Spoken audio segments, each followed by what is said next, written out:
حبيب عبادك يا رب. النهاردة احنا في مسجد استخدموه موقع عسكري وحطوا فوق أسوار المدافع، وعشان نعرف تفاصيل أكتر يلا بينا نبدأ ونقول بسم الله.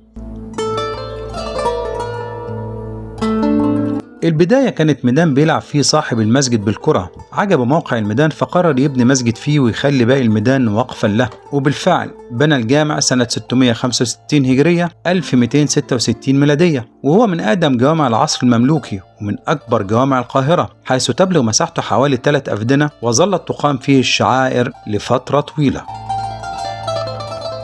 والجامع بيتكون من صحن مكشوف يحيط به 4 أروقة أكبرهم رواق القبلة، وكان فيه قبة بتغطي المنطقة اللي بتتقدم المحراب، بنيت على غرار قبة الإمام الشافعي ولكنها للأسف وقعت ومش موجودة حاليا. وللجامع 3 مداخل، كل مدخل فيهم يعلوه النص التأسيسي للجامع.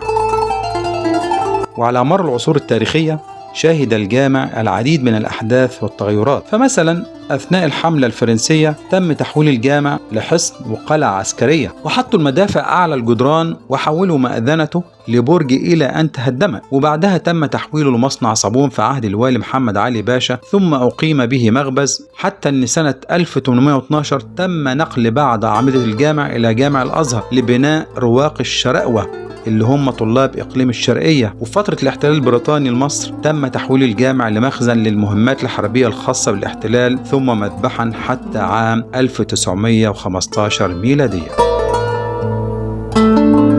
ويعد الجامع ثالث أكبر المساجد الأثرية بمصر بعد جامعي أحمد ابن طولون والحاكم بأمر الله. وطبعا الجامع مليء بالتفاصيل الزخرفية سواء الجصية منها أو المحفورة على الحجر، واللي بتعكس مدى روعة وجمال تلك الفترة الثرية بفنون العمارة الإسلامية المتميزة.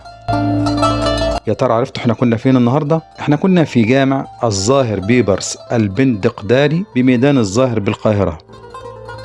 أتمنى يكون عجبكم الفيديو، ويا ريت ما تنسوش تصلوا على النبي في التعليقات، والسلام عليكم.